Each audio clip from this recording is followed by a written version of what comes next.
delighted on this episode to be fashioning a quadrilogy episode, talking with author Martin Powell for the fourth time. Martin, thank you for joining. Thanks for having me for the fourth time. You are welcome here anytime. Welcome anytime. Absolutely. We've talked about the wide range of your creating from Halloween Legion to graphic novel adaptations. I believe we did a Kolchak focused episode. So I guess the first question is, what's new? What is happening in the world of your creating and authoring at the moment? Oh my. Well, mentioning Kolchak, I noticed 2 days ago, I think, Facebook Memories reminded me that my Kolchak book came out a year ago, a couple days ago. So Hmm. Hmm. that's that. Um, and it's been it's been nicely received. I've been happy with it. It's one of those things, I mean, I love the character I always have, and I did write a much shorter Kolchak story in an anthology. Gosh, like 2009, something like that, I think. Hmm. And Hmm. so I was glad to get an opportunity to do something longer, sort of novella length. But I think I'm done with Kolchak. It's one of those things. It's where I love the character so much, and there's been several other people that have done such a great job with him, and I just kind of feel like, I think I said what I needed to, in a sense. Um, Yeah. I didn't set it out. I didn't set out for it to be like the last Kolchak story, although about halfway through writing it, I started kind of making it that, where Hmm. you actually could end the series there if you wanted. Not necessary.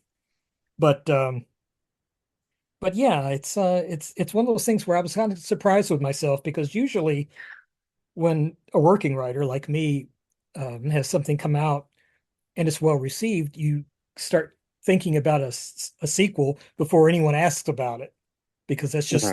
that's just the nature of the biz.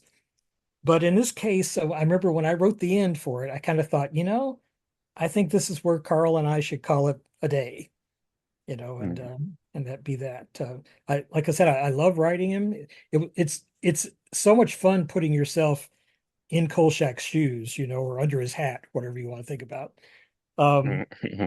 but I think that yeah, I think that's it. I kind of feel similarly about Popeye when I did Mars Attacks Popeye. Um, Hmm. there was, of course, always an opportunity to pitch something else with Popeye before IDW had lost the license, and now I guess Popeye's public domain. But that's real tricky, though. You have to watch when something like that happens. A lot of people think that just means that anybody that wants to can take Popeye and just do whatever, but that's not true. Hmm. Popeye's trademarked, and so you have to be real careful about that. It's sort of like Tarzan. Anyone who wants to can publish Tarzan of the Apes.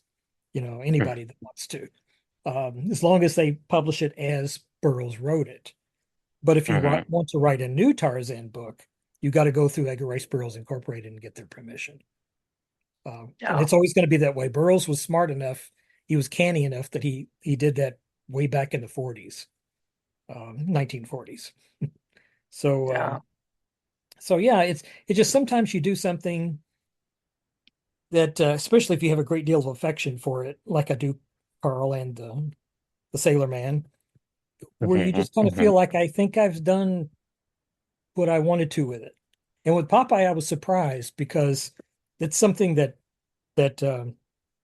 my pal Terry Beatty and I, who illustrated that story, and gosh, he drew it and inked it, colored it, and lettered it. Hmm. All I had to do was write it. And we talked for years. I mean, like over 20 years. One day we were going to do a Popeye story together. We finally got the opportunity, and then both of us, pretty much after that was over, kind of thought, I think we've done it. And Yeah. so that's just I have great affection for it. Uh, it was a great time writing it. It went by so fast. I think I had a really quick deadline. It was ridiculous, actually. I think I wrote it in about 3 days, I believe, if I remember right. I had to come up with a plot within 20 minutes when it was offered to me. So it was kind of a crazy story, but it was something that came to me real quick, and I was one of those things that where you're lucky and it just kind of works out for you. But Yeah. but yeah, so that's kind of how where I am with those two as far as that goes. I'm not saying that if somebody offered me the real Popeye again, Mhm. that I wouldn't consider it, but I don't see me doing another one really. Yeah. Yeah. Any character that you would like to visit that or revisit, since we're talking revisits at this point. Well, there's Sherlock Holmes, of course, who Hmm. I've always Hmm. been closely associated with. It's kind of how I started out, actually, as a professional writer. It's one of my very first important sales, actually, back when I really, really didn't know what I was doing. Um, and I haven't written anything on Holmes since, gosh, it's been like a dozen years. But I'm writing a full length prose novel of him now, which I'm Hmm. about halfway through. And I think it's coming along okay. My wife says so anyway. She reads it. She reads what I do for the week, and she might be just being kind. But I'm having fun with it though, so that's the important thing to me, really, the most important thing. Of course, I Oh. generally tend to write for her anyway. Uh, Ray I love it. Bradbury told me one time that sometimes it helps the writer if he thinks of one person, one particular person as his audience. And I believe Hmm. Stephen King does that too. And so I've always kind of thought, well, that's kind of an interesting way of it. Kind of it sort of personalizes what you're doing to a degree. You're kind of like, and my wife's a writer too, and so I know she's if there's something wrong, she's going to tell me, So, and I want her to. Um, Yeah. so so that works out great. Anything else? Let's see. Gosh, what haven't I done? I'd love to write. I'd love to write The Shadow. I Oh read. yeah. I did a bunch of The Spider back back in the early 2000s, comics and prose, and he's a great character. I had a lot of fun with him. Um, Hmm. but the Shadow is kind of the seminal pulp character. He kind of started the whole hero pulp genre, really, almost by accident, Hmm. really. There wouldn't have been a Doc Savage or a Spider, especially, or Phantom Detective, all these others that came after them without the Shadow. Um, so he would be a lot of fun to do, but I don't see that ever happening, honestly.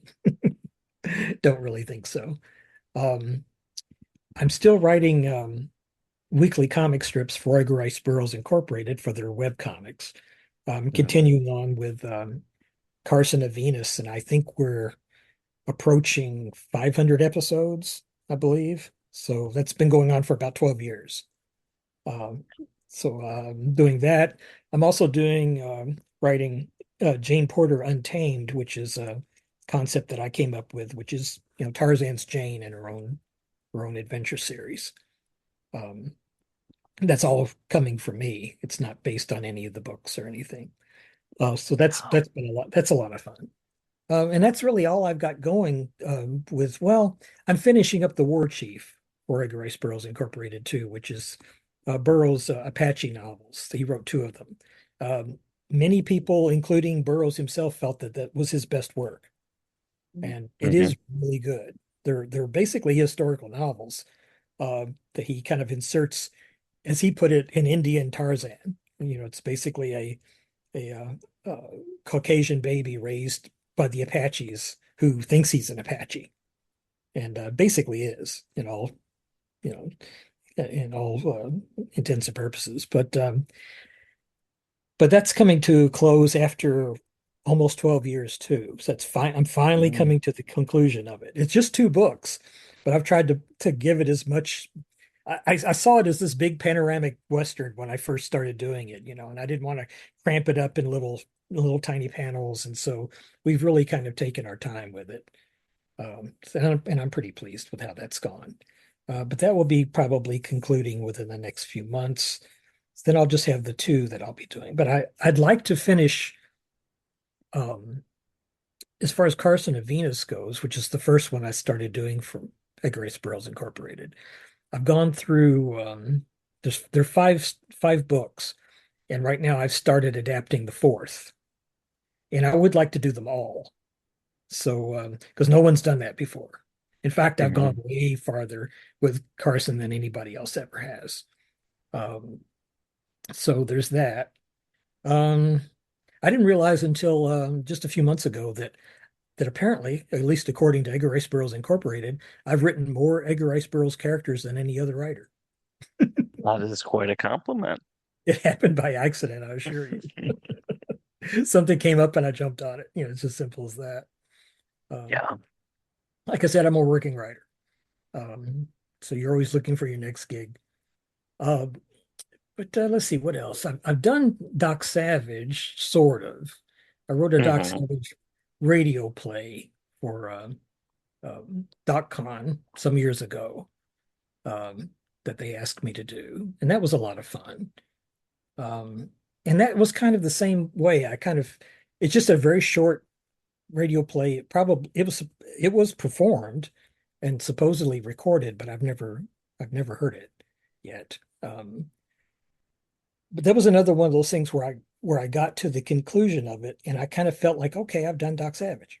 I mean, I just felt like Hmm. I had, and I don't know. I guess maybe sometimes when something like that is percolating long enough in your head, for like 30, 40 years, you kind of have arranged in your mind, what you want to do with it. And when the opportunity comes up, it just spills out. And that's how this happened. Hmm. It was something again that I wrote very quickly, um, mainly because I needed to, but it was no hardship. It flowed, and I guess I just, after reading most of the Doc Savage series of like 182 novels, whatever it is, I feel like I knew him pretty well.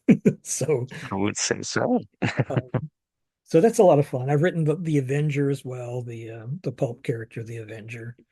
Uh, Hmm. him a Hmm. few times. I've written the Phantom. Now that's a character there that I would like to revisit someday. Lee Falk's the Phantom, um, Yeah. the Ghost Who Walks. I did some prose stories with him, and I also did a comic book series called The Phantom Unmasked, um, Hmm. that I was uh, very excited about when I was working on it, and I still think it's maybe one of the best things I've done, in as much as a writer can ever say that. Maybe it's lousy. I don't know. I loved working on it.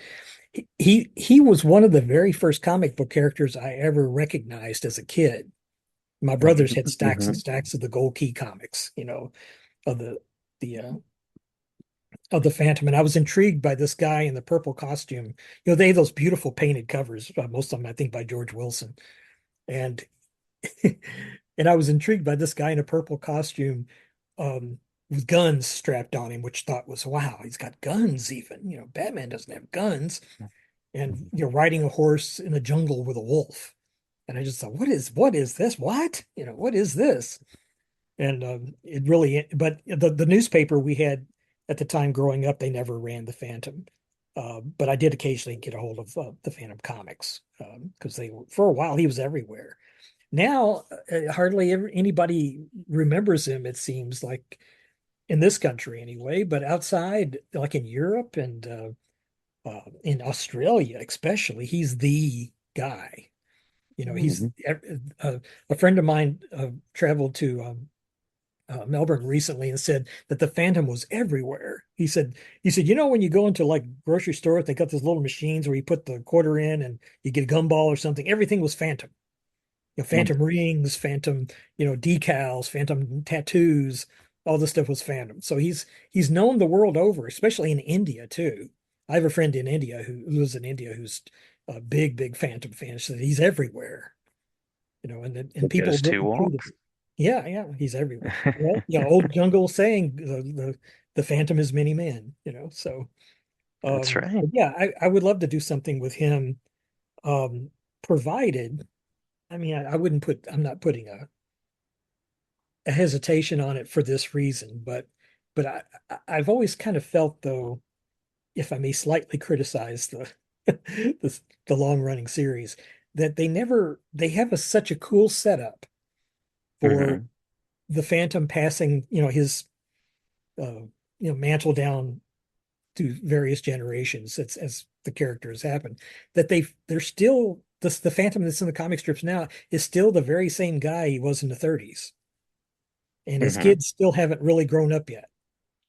Yeah. And I've always kind of felt like one of them, or now I guess heck, their great grandchildren, I suppose, needs to be the new Phantom. We need to, you know, it, I've always felt that it needed to progress logically the way Lee Falk designed it to be, and yet he's the one that Hmm. really kind of stayed there. But I don't know if that was his doing or if King Features was just like, no, no, we like this Phantom, keep this Phantom. I don't know how that worked, but I think it would be interesting to explore, like, what if, because he has twins, a boy and a girl, and what Hmm. if they both became the Phantom? Not either or, but both. I Yeah. mean, I think that could be an interesting concept. But with the Phantom appearing everywhere, but but sometimes he's a man, sometimes he's a woman, and especially in the more superstitious kind of places, that could add to his, spectral quality too. That he's whatever he wants to be, or it's Hmm. whatever it wants to be, kind of thing. But anyway, that's something that I think would be fun.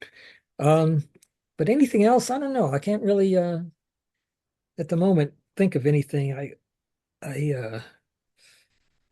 I do have some original stuff of my own that I've got Hmm. planned after I finish this Sherlock Holmes book. I have a horror book that I've had planned for a long time, and for a couple of years anyway, more than that really, that I'm going to write. And after that, it's possible that I might return to Holmes again because I've been thinking about taking my Scarlet and Gaslight graphic novel and making it into a prose novel. Uh, Oh, nice. Uh-huh. but quite a few people have asked me about that if I would be interested in doing it.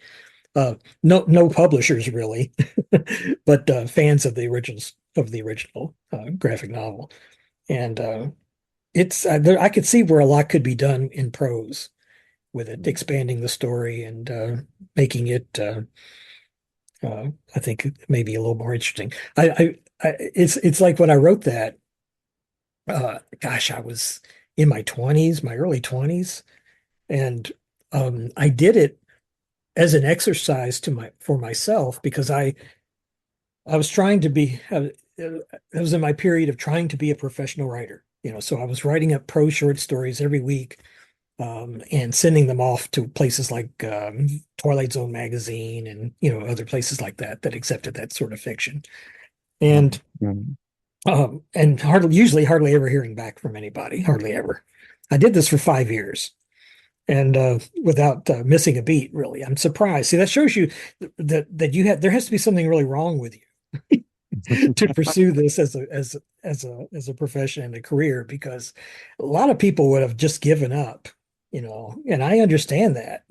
But for some reason, I just never did. I think that one of the main differences between a real professional writer and people who want to be is that you find yourself doing it if you want to or not.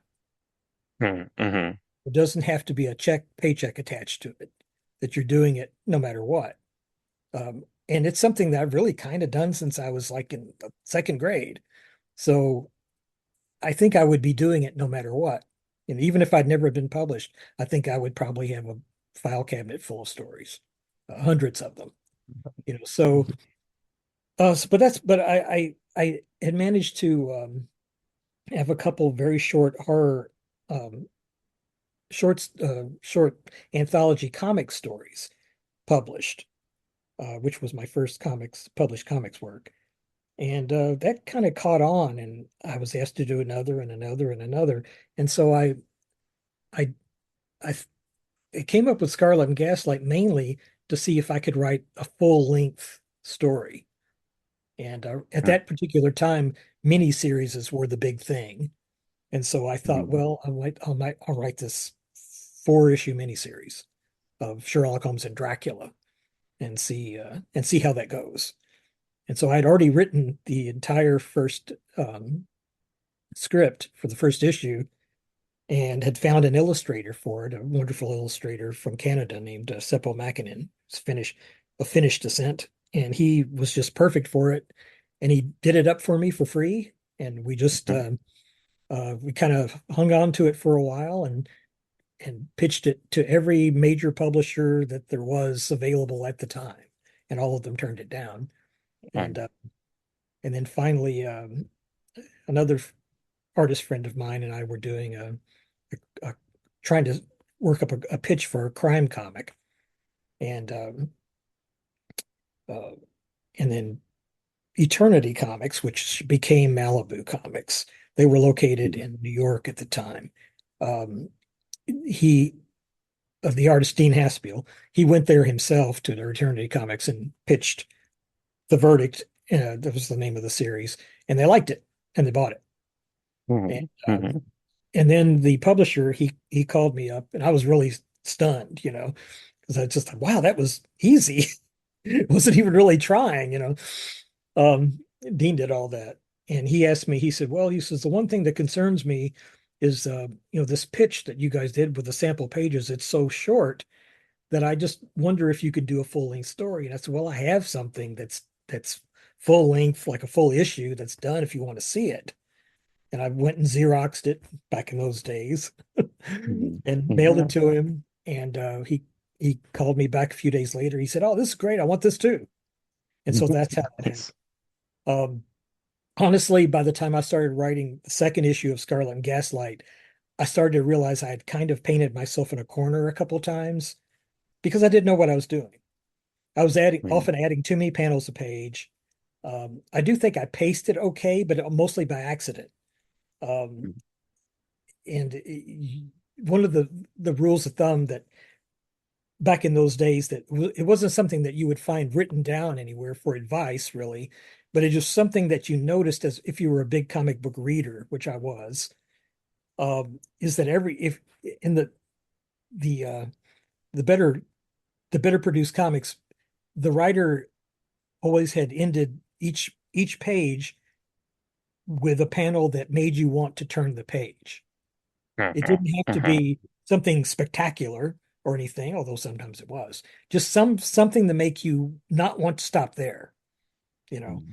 And I was doing that without really realizing it because it had been kind of blueprinted in me since I was, 5-year-old starting to read comics. Um, Yeah. and so that was one thing I got right, but there was a lot of other things not so much. And I think I managed to correct most of my storytelling by the third issue. But the thing got, it sold out and it was nominated for an Eisner and all this. I just couldn't believe it because it's one of the most, throw it up in the air and glue it back together again things I've ever done. But it's still the one thing that really most people ask me about at cons and things, and almost everybody always has a copy. There's at least one person that brings me up a copy of Scarlet and Gaslight to sign. So it's kind of followed me around all this time. I've kind of forgotten the story, really, honestly. So I'll have to kind of go through it and read my own stuff again, which I don't like. Um, and uh, and something like that, you have to kind of be careful too, because you might want to change it just to change it because you know it so well. And sometimes, what Mm, you did first is the best thing, So I'm kind of a believer that generally first drafts are about 90% the story. That you should keep most of that. Otherwise, you wouldn't have written it. I just mhm. some people hold on to something so long, they rewrite it so many times that it's anemic by the time, it's ready to go.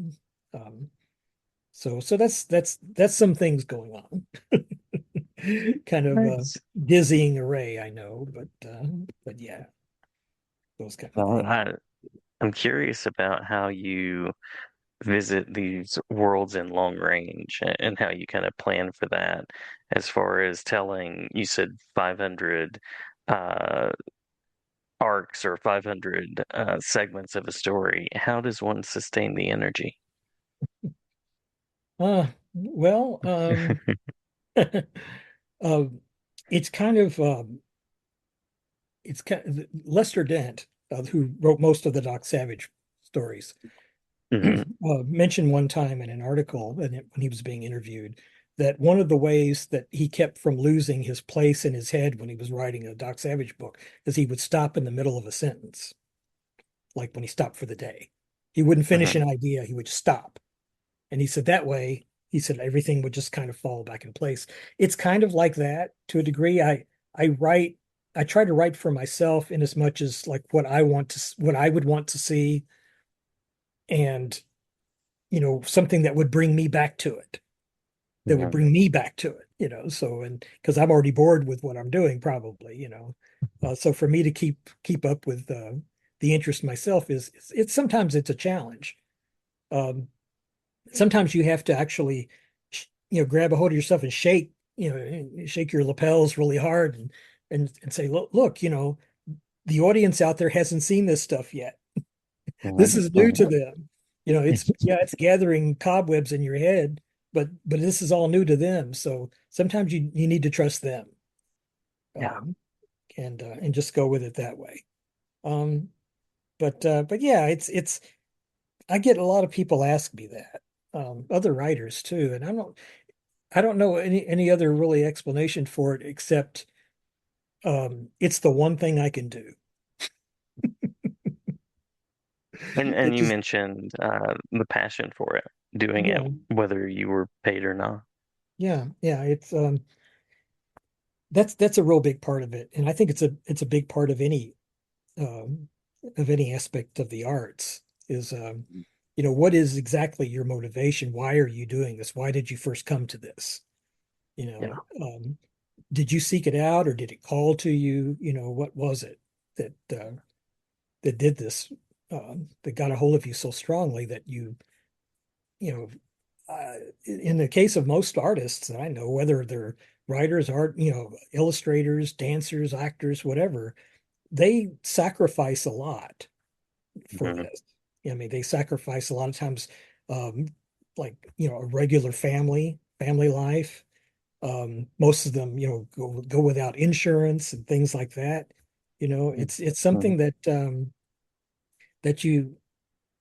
it's hard to explain, unless it grabs a hold of you, unless the muse, uh, digs its talons in your head like it does some of us. It's not always a pleasant circumstance, but I can't ever imagine doing anything else. It just seems like this Yeah. is what I was supposed to do, and I wish I was better than I am. I wish that sometimes I look back and I think, I would really like to kind of look over on the shelf. I mean, I've got a whole shelf full of my books, but a lot of kids' books too, which I'm real glad Hmm. that I got a chance to do. Um, but sometimes I look at the shelves and I just kind of think, I wish there were more like prose novels there, because that's what I started out to do. And comics kind of came in at a time when I needed them, certainly. Uh, but they tended to kind of take over everything, and I get to the point where I had no time to do anything else because I was writing comics. It was a good problem to have, but Hmm. it still was keeping me from doing what I really wanted to do. And I occasionally could sneak that in, but not very often. Um, there's something I don't know how the public feels about it now, but when I was, I don't know, 5, 6 years into this back in the day, uh, the writers weren't considered terribly noticeable or important in comics. It was all the Hmm. artists. Um, and that's fine. I mean, I understand it's a visual medium. I get it. But after a while, you do start thinking, well, so are they liking this because of this guy's art, or are they liking it because of my story, or both? You just don't Hmm. know. And you kind of want to know what your audience wants and what they like. And is it, you know, so it becomes kind of confusing um, and can become, rather stressful sometimes when you're just trying to think about how you want to express yourself with this kind of thing. Yeah. But Yeah. I've had a grand time, and it's been yeah, there's been rocky roads and there's been lean times. There's been all the things that everybody always talks about, but it's always worked out. And mostly it's you just need the persistence. Hmm. patience and persistence is the most important thing to have in the arts, in any kind of the arts, because it's even more important than talent, really.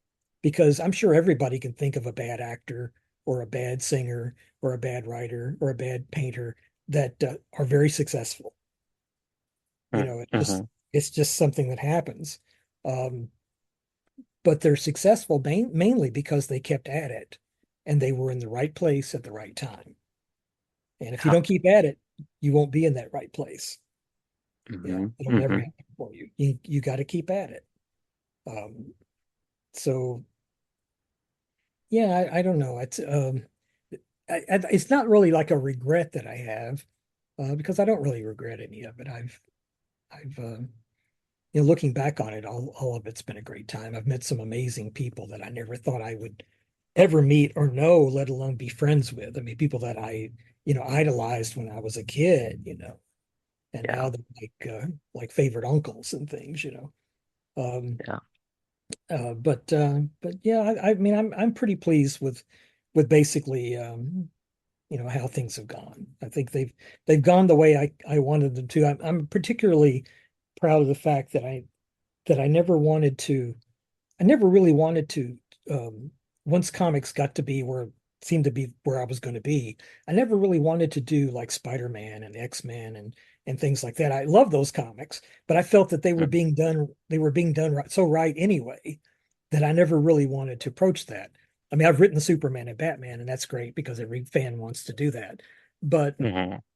but largely, I wanted to stay away from superheroes because I felt at least my favorites were being done right, and something like Spider-Man. I mean, I don't think there really, for me, there doesn't really need to be any more Spider-Man stories. I mean, it's already been done so great, between Hmm. Ditko and John Romita, especially, who's the Spidey artist that I knew when I was growing up, knew the best. Is that stuff is just so great that I it's intimidating for me even to think about it. I remember the when I was offered the Phantom originally, I was real nervous about it because he seemed to have such a, well, there's no seam to it. He does. He had such a legacy to him, and just Hmm. in terms of just how long he'd been around, and how well the world, except for us, knows him, and so forth. When I when I got my first Superman assignment, I remember uh, kind of approaching it kind of coolly in a way. I was just kind of like, okay, I'm writing Superman, cool. Every science Hmm. fiction writer wants to write at least one Superman story, if they admit it or not. So Hmm. I started to write it, and everything was fine. And I typed the words "The Daily Planet," and I Hmm. remember I started to shake, and the screen kind of went blurry, and I got up, and I had a minor panic attack, Oh, basically, wow. wandering Yeah. around my studio going, "Oh my God, I'm writing a Superman story." You know, and when Batman came up, I expected the same thing to happen, but it didn't. So that's okay because I'm more of a Batman fan than I am a Superman fan, although I love them both. Um, Yeah. but Batman wasn't that intimidating, strangely enough. I don't know. Yeah. It became real when you started typing the Yeah, location. yeah.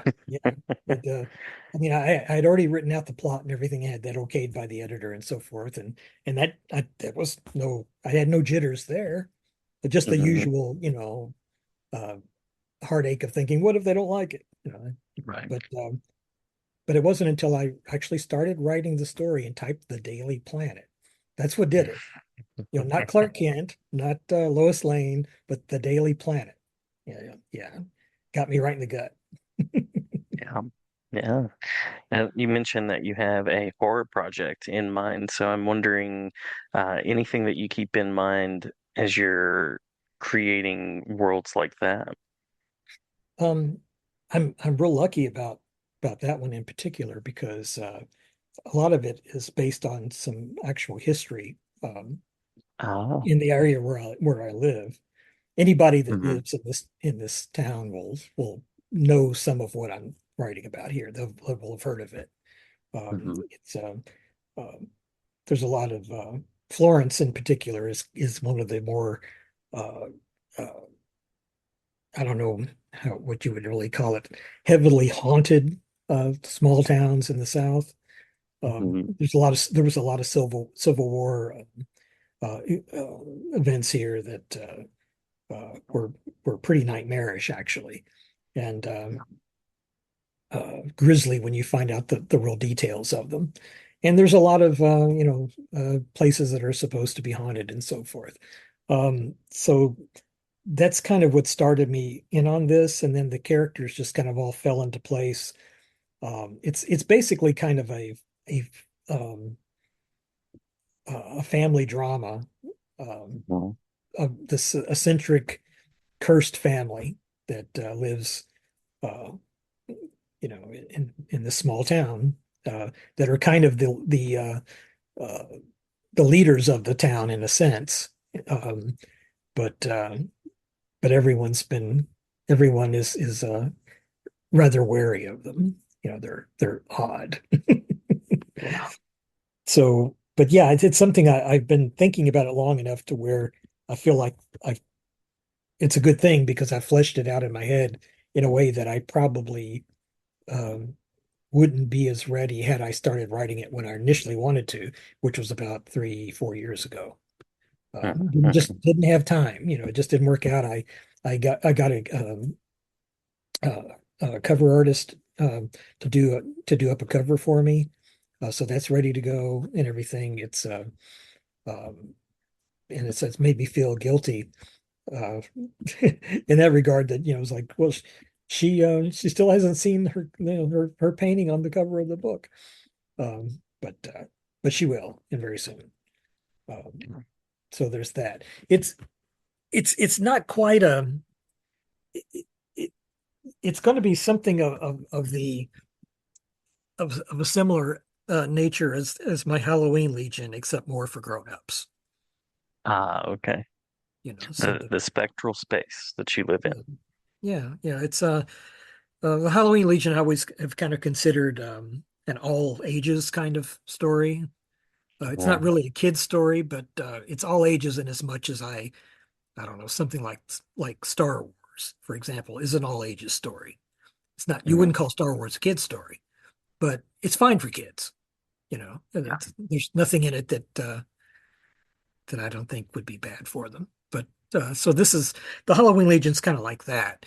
But this what I'm doing as a prose book is a lot darker. Um, so it's got kind of more of a Lovecraftian kind of sensibility to it. Um, Mhm. so and a bit of Poe as well, although it's set in modern day, Yeah. or is it? I don't know. Yeah. So yeah, so that's sort of what's on the horizon. I imagine I will probably start writing it toward the end of the year. I'd like to around Halloween, start around Halloween. I just think that will Yeah. be a nice time to start this one. So I don't know, we'll see how it goes. Yeah. Yeah. Well, circling back briefly to Sherlock Holmes, anything that you keep in mind as you're writing that character, someone who is uh, maybe the master of perspicuity, anything that helps you step into that framework. That's a really good question. Over the years, the one thing that I've made sure not to do, and this has been hard, is not read anyone else's Sherlock Holmes stories. Oh yeah, that would And be it's been hard. hard. It's been really hard because um, there's a lot of great ones out there, and some of them by friends of mine. And I've always felt bad about, not cracking open their books. I have them, um, but I don't want my Holmes to be influenced by anybody else but Arthur Conan Doyle. And Mm-hmm. and so uh, I generally keep a complete Sherlock Holmes within my arm's reach. I also have some nice reference books, the Sherlock Holmes Companion, which is great, which has a sampling of like quotes from all the stories and plots of the stories and all the characters listed and all this kind of stuff. It's a really cool little book that was published back in the 70s. long out of print now. So I have that. I have a bibliography. I have all these really great um, reference books that I'm constantly stopping at the keyboard and grabbing one and you know searching through the pages for what I'm looking for. It's getting harder and harder. I don't know if you've noticed it on your end, but it's getting harder and harder to find um, period research for period pieces on the internet. Hmm. You Hmm. type something in like Tibetan coins in 1915, and it doesn't give you anything about Tibetan coins, just people who sell them. Everything's a Yeah. commercial.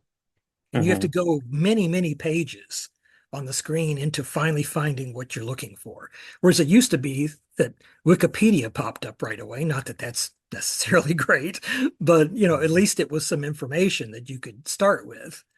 Um, and lately, I've been noticing it. This has been something fairly recent, like only in the last couple months or so.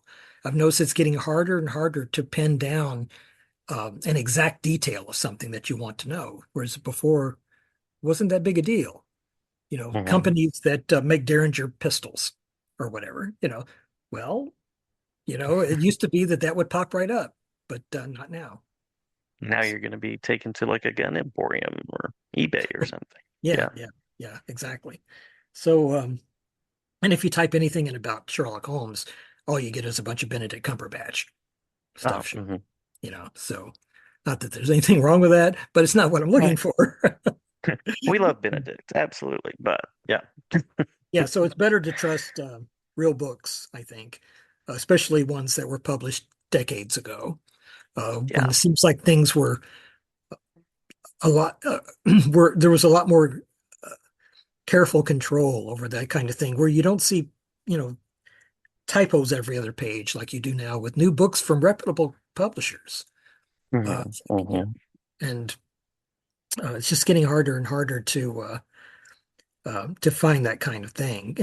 And this book is really pretty heavily researched because I know a lot of the people that are going to read this, and some of them are Sherlock Holmes writers too, and I know they're going Hmm. to find something that will say, hey, dude, this couldn't happen because, well, I'm trying my best to. It's kind of fun doing that, but I'm trying my best not to be that guy who, Right. yeah, like someone that I know some years ago that said he was writing a Sherlock Holmes um, meets Edgar Allan Poe story. And I said, well, I hope it's a time travel story because Poe was dead before Holmes was even born. And the Hmm. guy was shocked. He did not know that. And he said, what do you mean? I said, well, most Sherlock Holmes scholars agree that he was born in 1854 and Poe died in 1840. Yeah. So, yeah. And I remember the guy, I don't know whatever happened to him. I don't know if he ever wrote the book, but I remember his jaw just kind of dropped. And I think he was under the impression that, well, they're both 19th century. Right. So, which is understandable, I guess. If you're not really a total geek into this stuff, like who you're talking to. So you just don't know this kind of stuff, otherwise. But yeah, and there's so much in the Conan Doyle stories too that uh, kind of linger as a mystery, like Watson's wounds, for example. Was he Hmm. shot in the shoulder or was he shot in the leg? You know, there are some scholars that have Sherlock Holmes scholars that have written lengthy essays about both of these things, and some of Hmm. them Hmm. are extremely imaginative and colorful. Um, and I'm kind of going to try to answer that in this story Oh, in nice. a way that I Nice. hope will satisfy everyone. I might end up changing my mind and deciding I can't satisfy everyone and just not do it. But but so far it's in the plan. Uh, I've kind of designed this story to be similar to what I did with Kolchak in that it could really be the last Sherlock Holmes story. Um, I don't think Nice. it'll be the Okay. last one for me, but chronologically, it could be the last Sherlock Holmes story.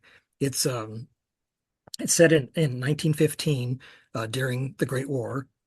Um, the last Holmes story chronologically occurred the year before Mm. the Conan Doyle wrote. And this is a year after that.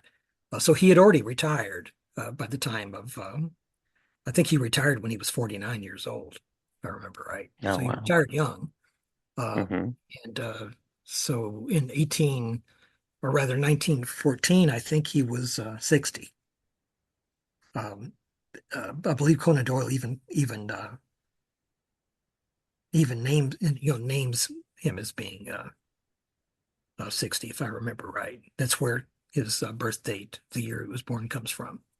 Um, so my story takes place a year later, and it's a uh, it's kind of I hope that I've created enough of a uh, mystery and enough of an adventure to kind of qualify as like, okay, Watson, I think this is a good place for us to stop. Hmm. Hmm. At the end, we're not young guys anymore. I think we've done this. Let's quit. Um, like I said, it won't be the last Holmes story I that I write, I don't think. But but chronologically, I'm kind of seeing it as this is where he's going to have his like, okay, I'm done. Back to the bee farm. That's and writing his multi-volume um, uh, edition of The Art of Detection, which he supposedly was working on for years and years. Hmm. I'd Hmm. love to have it on my shelves, but I don't think it was ever published. Yeah. Yeah. That would be an interesting take. Absolutely. As Watson would say, though, when he would read some of Holmes's monographs and so forth, he found them rather heavy going. I could see how that might be the case. Yeah, Yeah. yes. I don't think we would get a lot of excitement from them, but they probably were pretty dry. Yeah. Very procedural. Very much. Yeah. Well, we were talking about the difficulty of finding things on the internet now, and I completely agree. I have to scroll down three or four items sometimes or more.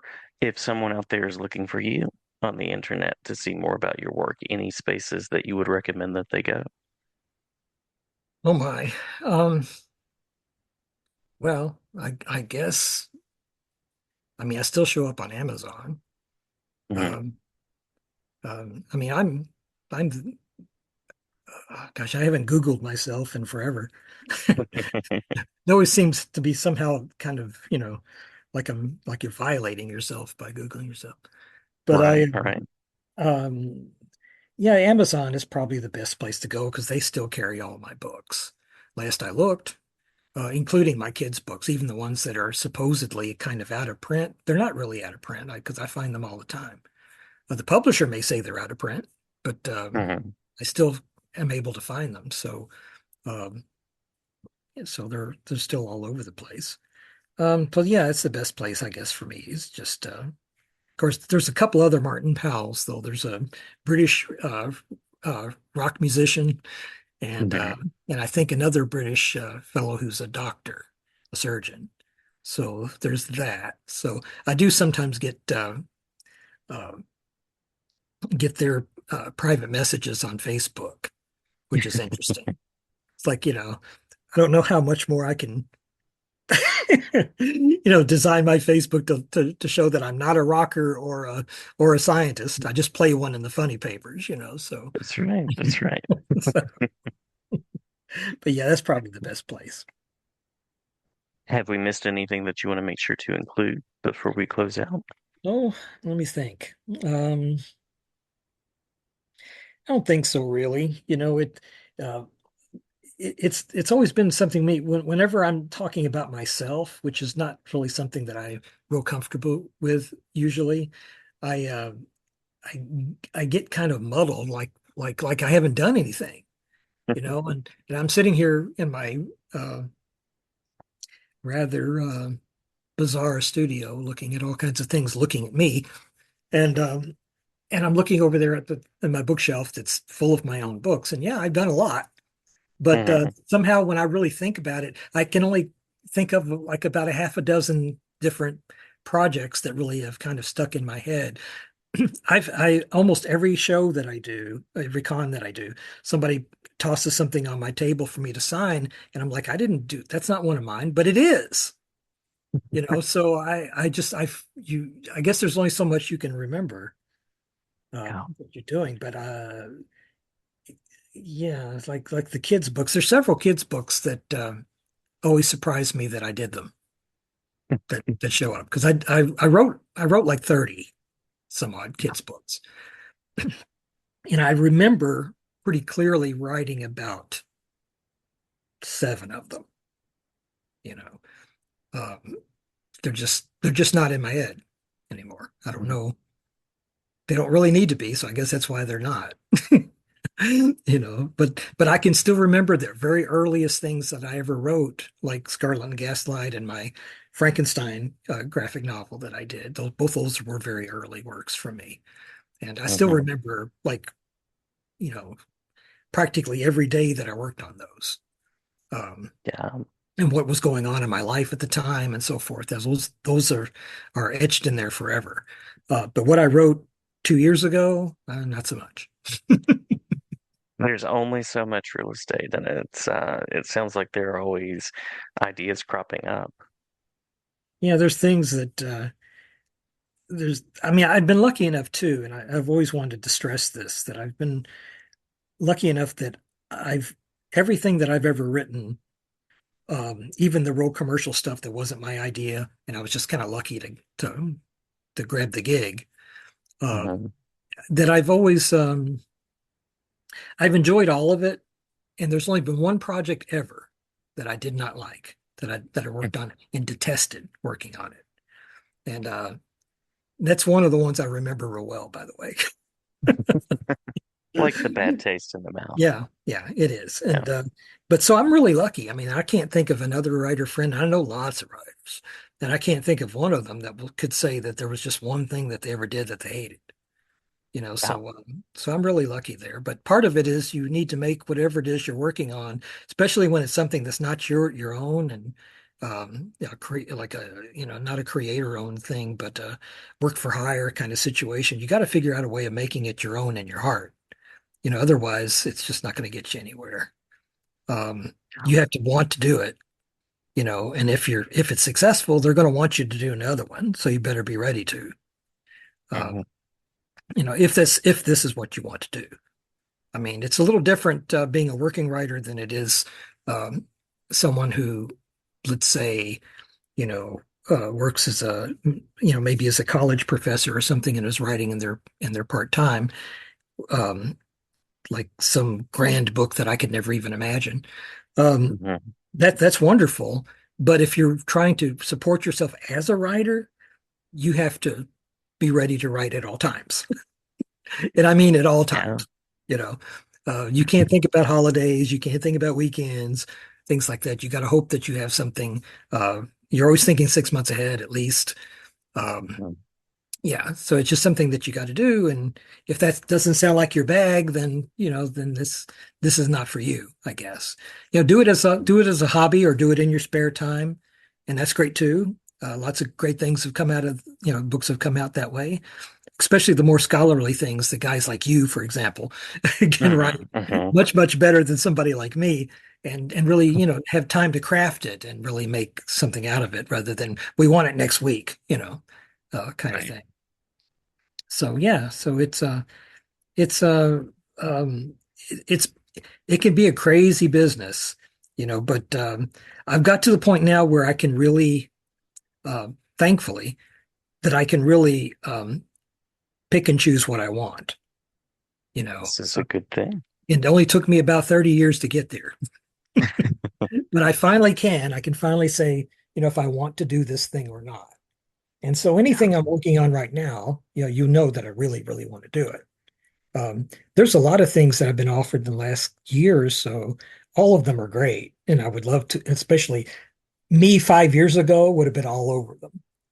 But Hmm. me now, I'm kind of like, yeah, that would be fun, but wouldn't I would rather do this thing here that I've been thinking of for a long time, Yeah. So I don't know. Sometimes you feel like you need to have at least two twin brothers, and maybe that Hmm. better that way. But yeah, so I can't complain. I've had a grand time at this. It's not always been easy, but it shouldn't be. It's writing should be hard. A lot of Mhm. people complain about, oh, I'm suffering through this chapter. I just don't know. It's like, well, for one thing, don't suffer. If you're truly suffering, do something else. Plant a Mhm. rose garden or something. Don't do this to yourself. It's horrible. But if you really want to do it and it's something that you love, um, you'll find a way to make it work. It'll happen to you. Because if it happened to me, it can happen to anybody, truly. It can. Um, Yeah. I had no contacts. I had nobody um, to really guide the way or get my foot in the door or anything like that, except maybe for Ray. But Ray offered me advice quite frequently, but I never ever said something like, Ray, where should I send this or anything like that. I didn't dare. Mhm. I figured if that was a thing that could happen, he would have offered himself, and so I never did that, and I respected that completely. I knew I wasn't ready too, so that was a big part of it as well. Uh, Johnny Carson used to say regarding the different comedians and so forth that would have their first shot on the Tonight Show, that he says not really a question of whether or not you're good, it's a question of whether or not you're ready. Mhm. Are you ready, to do this? Because you could be the funniest guy in the world, and if now is not the right time, it's not going to work. And how do you know when you're ready? You really don't. The only way you know is like Ray used to say, you jump off a cliff and hope you grow wings on the way down. It's scary as hell. It Yeah. is. But but also, you can't take yourself too seriously. You know, Basically, if you made a living making stuff up, Mhm. it's really been no more intellectual than that. I've made stuff up and gotten paid for it, and people have read it, and that's great. So I really don't. The only thing that somebody asked me not too long ago. They said, if you could have had any other worked in any other profession other than your own, uh, what would it be? And Mhm. and with me, it would probably have been paleontology because it's something that I always was interested in. It's what my formal education is in. I Mhm. worked in a world-class museum for 5 years in the paleontology lab and so forth. I taught classes and so on and so forth. It was great. I was a great fit there. I don't know how that would have been over 30 years or so with me, but I'm still into it. I collect fossils. I still studying them on my own and so forth. It's something I'm still into, but I just don't have enough time to do everything. Yeah. That's a Um, particularly would be something that would really absorb me. I just wouldn't be me. I'd be in all this stuff all the time. So I think I chose the right thing. yeah. I am glad you did. And yeah, I'm still thinking about what you said about the Phantom. I know Mad Cave they did the Defenders of the Earth. They relaunched that, and I think Dan Didio is writing that. Oh, okay, great, But great yeah, I writer. think they have a new Phantom series. I think they have like a issue 0 for Free Comic Day. So, That's uh, great. That's great. Awesome. yeah, That I may may look may for. yeah, maybe that will connect. Maybe there's Yeah, a Martin Powell connection there as well. I'd be just happy to see a good new Phantom story, actually. And it sounds Yeah, like they got the right guy writing it, it's for sure. yeah, But I had no yeah. idea which company is this? Mad Cave, it's Mike Martz's company. Okay, okay. Yeah. I'm so out of the loop, I'm I haven't read a new comic book in over a decade. And I got to a point where I got so busy I just couldn't keep up with things, and it was at a particular Mm-hmm. time in the industry too when it was kind of a mess and things weren't coming out on time and all this Mm-hmm. stuff, and I just kind of completely just kind of stopped. Uh, and really, honestly, most of what I was buying anyway was collections of older stuff. Honestly, so Yeah. I'm not real versed on what's going on in comics right now. Um, I should probably do a very rare thing and walk into a comic book shop one of these days and see what's going on in there. They do the flagship series that they got on the map for, I think, was Nottingham. Oh, okay. So, and they do some interesting stuff. So I'm curious to see what they do with the Phantom. I haven't read the issue yet. I think it's out in another couple of days, but hoping that they do some justice to the character as well, because that is one. It goes back to reading comic strips with my dad. So hopefully Mhm. they bring that to life. Yeah, that's a character that you can really get wrong. If you're Hmm. trying to make it something updated and edgy and all this kind of stuff. Oh The yeah. fans in general, I mean, there might be some fans that are, well, there undoubtedly would be some new fans that would love it. But guys who know the character would have a knee-jerk reaction for sure. It seems like they're very well protected in Hmm. fandom and also certainly by who owns it. When I was writing my fandom stories, uh, King Features had a long guide list of what basically what you couldn't do. And Yeah. all of it made sense. I mean, none of it was anything ridiculous where you're like, what? There wasn't anything like that. It all made sense. Uh, but seeing it typed out sometimes was a little strange. It was just things like, the Phantom must never use profanity. That was one of them. Uh-huh. You know, Yeah. uh, there nothing must be lewd or sexual kind of thing. Hmm. He um, and of course the obvious things like he should never kill. Um, he should never actually shoot anyone. He can shoot their guns out of their hands. He can do all this kind of stuff. And they finally laxed on that a little bit because in my story he does shoot some people uh, to wound them. But yeah, he doesn't kill anyone. Phantom doesn't kill. Um, Yeah. but yeah, so I don't know if that's still in force or whoever is getting the license if they have to deal with that anymore. But that was Hmm. yeah. I mean, I knew a couple other fellows at the time who were writing Phantom stories during that same period on a regular basis, like monthly, and they were having some headaches with it, and I could understand why, because some of it was rather limiting of what you could do. Um, I sent you the link from Amazon. It's Ray Fox, it looks like, that's writing it, and Russell Olson is doing the art. The cover looks really nice. It looks okay, very cool. classic, so hopefully they'll do a good job with it. What was it? What was it Dynamite some years ago that did the Phantom? Hmm. Yeah. Yeah, okay. They Yeah, did a lot of the pulp characters, yeah. yeah. Okay. I don't really remember that much except that it didn't look like the Phantom. Hmm. Yeah, it truly is always an open invitation. Anytime you want to talk pulp characters, horror, writing in general, all of those things. And I'm always delighted to hear stories about Ray Bradbury. I continue to read and enjoy him. Yeah. Ray was one of a kind, that's for sure. I could tell you lots more stories. Yeah. Yeah, I'd love to come back. I always enjoy talking to you.